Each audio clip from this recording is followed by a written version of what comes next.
For coming out tonight and those who participated in the campaign for Bronson Williams to be our mayor of Rocky Mount, North Carolina. As we look at the election results as they stand right now, of course, there's too wide of a gap for us to make up and declare victory on tonight in this campaign.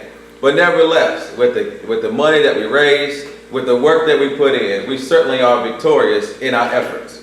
In our efforts to fight against nearly $300,000 that was spent in this race. Yes. As a young man, I can say that's something I'm proud of. Yes. That there was enough people in Rocky Mount, over 3,000 plus people who cast their vote for Bronson Williams, believing that certainly we can make a difference and continue the momentum that exists in our community. What the challenge is now is that we hold Sandy Robertson accountable as the mayor of Rocky Mount, North Carolina.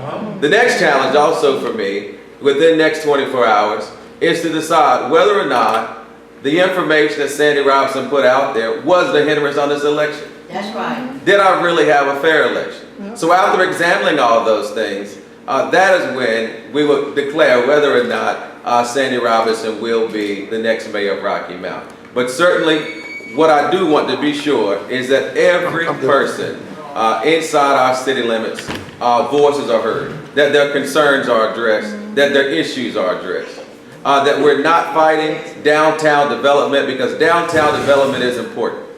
What's happening in our city is amazing, and we must continue that same momentum throughout these next 4 years and throughout the history of Rocky Mount, for that matter, the future of Rocky Mount, and each voter getting them more engaged in the process for years to come. In fact, 2020 is our next election.